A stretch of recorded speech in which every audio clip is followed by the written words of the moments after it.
안녕하십니까. 상쾌한 하루의 시작 JTB 아침 뉴스입니다.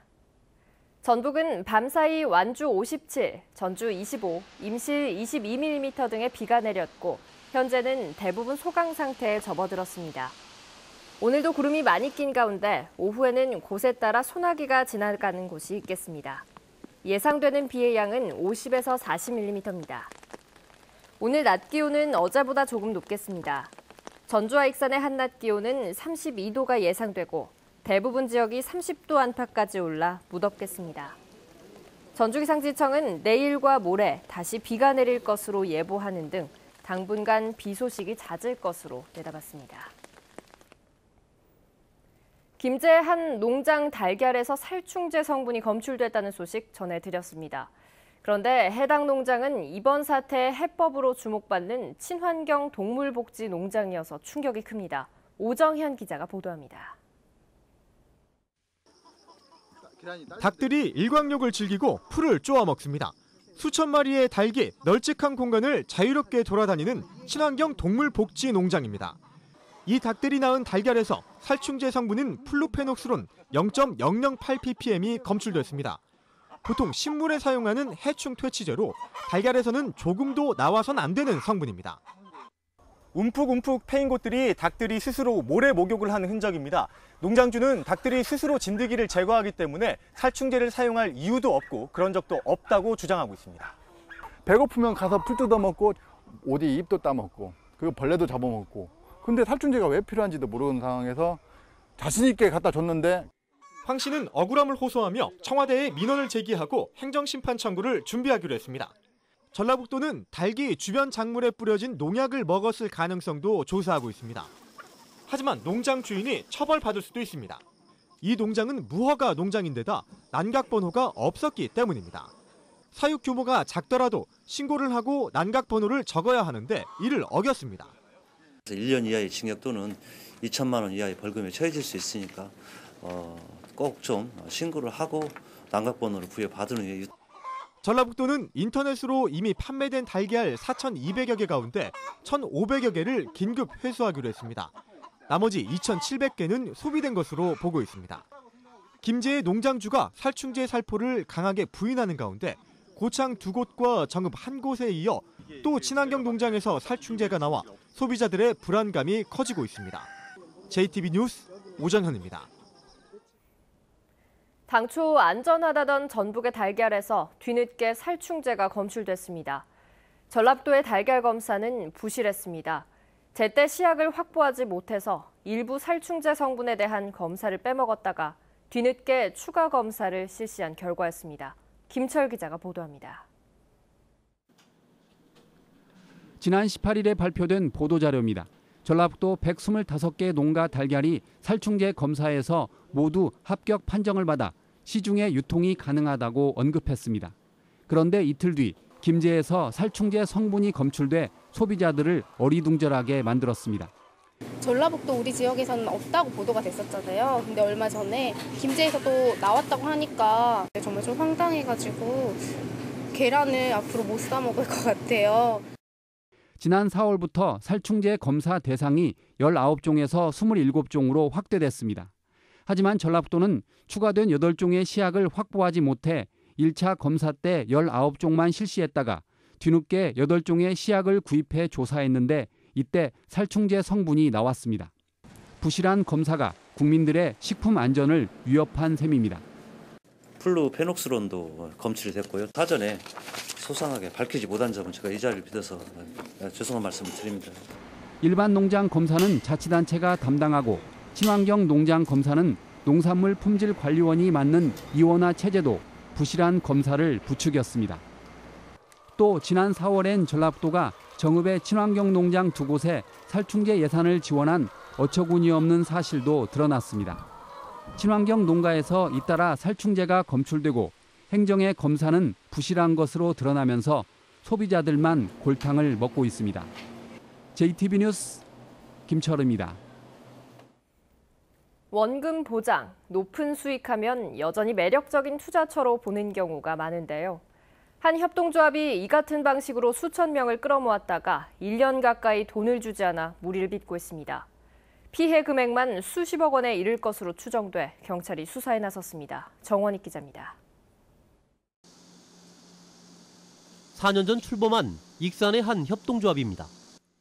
쌀과 주유소 등에 투자하면 원금을 보장하고 최대 연 20% 이상의 이자를 주겠다며 투자자들을 모았습니다. 높은 수익을 기대한 자영업자와 가정주부 등 수천여 명이 몰려들었습니다. 다른 투자자들을 데려오면 수당도 지급했습니다. 소개를 하면은 수당을 줬어요. 한 30만 원 정도 줬던 것 같아요. 금액대별로 또 틀렸던 것 같고. 이렇게 모은 돈만 40~50억 원에 이르는 것으로 알려졌습니다. 불법 유사수신 의혹이 짙습니다. 결국 지난해 10월부터 원금은 물론 이자 지급이 모두 중단됐습니다.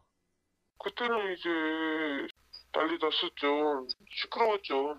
돈이 막 몇 억씩, 몇 천만 원씩, 뭐 작게는 몇 백만 원까지 있는 사람들도 있으니까. 협동조합 측은 이딴 사업 실패 때문이라고 해명했습니다. 쌀육살 사업도 하다가 실패를 했어요. 주유소 사업도 하다가 실패를 했어요. 우리 피해를 준 건 맞고 솔직히 조합원들 다 고통을 받고 있는 건 맞으니까.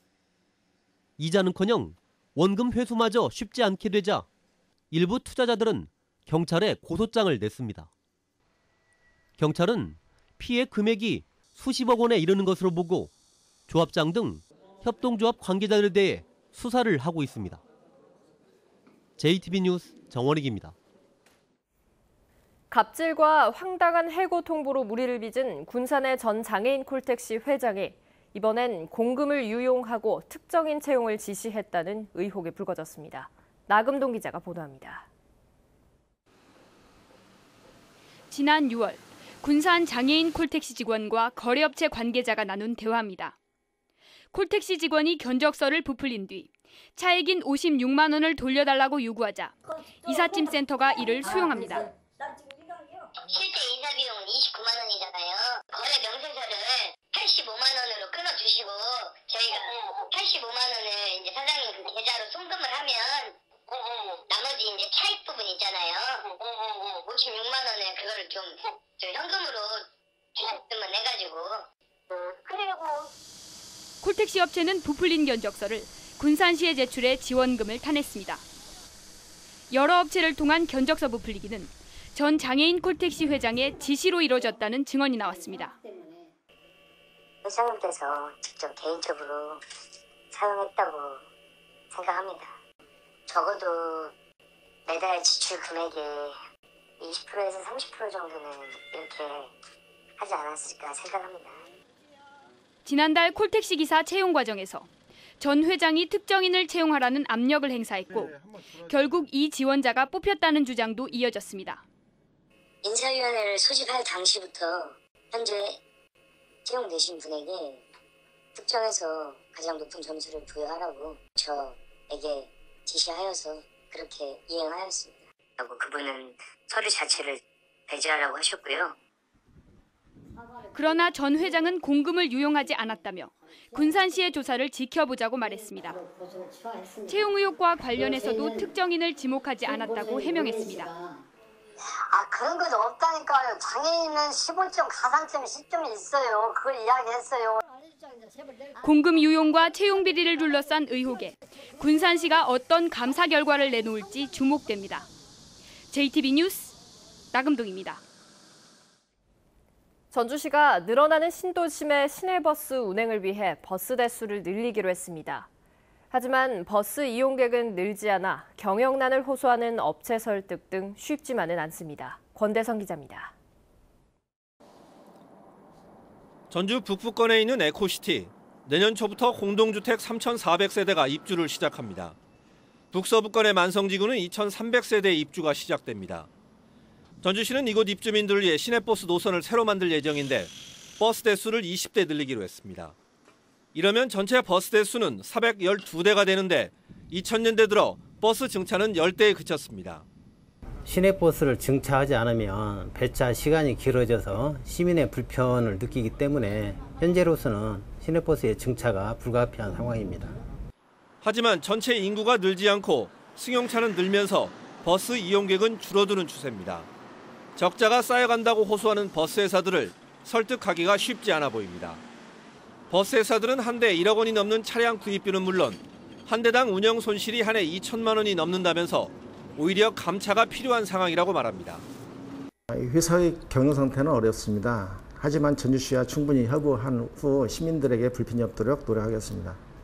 승객은 주는데 도심 확장으로 버스 대수를 늘릴 수밖에 없다는 전주시. 시민 세금으로 버스 회사에 주는 손실 보조금 증가를 피할 수 없어 이에 따른 사회적 합의도 필요합니다. JTB 뉴스 권대성입니다. 무료로 장난감을 빌려주는 순창군 장난감 도서관이 문을 엽니다. 남원 전주 간 옛 도로인 뒷밤제 산책로에 배롱나무꽃이 만개해 장관을 이루고 있습니다. 시군 소식 하원호 기자입니다. 무료로 장난감을 빌려주는 순창군 어린이 장난감 도서관이 10월에 문을 엽니다. 순창군은 문화의 집에 있는 작은 도서관을 장난감 도서관으로 리모델링해 장난감 대여실과 놀이실, 실내 놀이터로 꾸며 오는 10월부터 운영할 계획입니다. 부모들의 경제적인 부담을 덜어주면서 아이들의 성장에도 도움을 줄 수 있는 공간으로 조성해 나가도록 하겠습니다. 임실 군립도서관이 유아부터 노인들까지 누구나 참여할 수 있는 생애 주기별 맞춤형 독서 문화 프로그램을 운영합니다. 임실군은 오는 12월까지 유아를 대상으로 한 그림책 요리교실과 청소년을 위한 바둑교실, 노인을 위한 두뇌 건강 뜨개질 등 7개의 맞춤형 프로그램을 운영할 계획입니다. 남원 전주 간 옛 도로인 뒷밤제 산책로 1.2km 구간에 배롱나무가 만개해 장관을 이루고 있습니다. 남원시는 이 구간에 모두 240여 그루의 배롱나무가 식재되어 있는데 오는 9월까지 꽃을 피울 것으로 내다봤습니다. 여기 왔는데 날씨도 너무 좋고 꽃도 너무 예뻐요. 다음에 기회가 되면 친구들이랑 가족들이랑 꼭 다시 오고 싶어요. 무주군이 농촌 일손 부족 현상을 해소하기 위해 마련한 농번기 공동급식이 호응을 얻고 있습니다. 무주군은 올해 무주읍과 설천면, 적상면 등 20개 마을에 8천만 원을 지원해 연간 40일씩 공동급식을 진행하고 있습니다. JTB 뉴스 하원호입니다. 2023 세계 잼버리 대회 개최 지역으로 새만금이 확정됨에 따라 부안 신재생 에너지단지의 활성화가 기대되고 있습니다. 전라도는 부안 신재생 에너지단지에 가상현실과 증강현실 체험관 같은 테마 체험 시설을 늘리고 주변에 연수센터와 숙박시설을 유치하기로 했습니다. 지난 2011년에 1,500억 원을 들여 완공한 부안 신재생 에너지 단지는 그동안 관람객 유치에 한계를 드러냈지만 많은 가상현실과 증강현실 체험관을 갖추어 잼버리 대회에 큰 기대를 걸고 있습니다. 폐교 위기를 맞고 있는 서남대의 내년도 의대 신입생 모집이 정지됨에 따라 49명인 의대 정원의 유치 경쟁이 치열해질 것으로 보입니다. 의대 정원 49명의 처리 방법은 크게 3가지로 거론되는데 전북 지역 의과대학으로 흡수하는 방안과 의대가 없는 전남에 배치하는 계획, 그리고 국립보건의대를 신설하는 안이 검토되고 있습니다. 전라도 의료계는 당초 지역 안배를 고려해 의대 정원이 배분된 만큼 49명의 신입생이 전북대와 원광대에 흡수되길 희망하고 있습니다.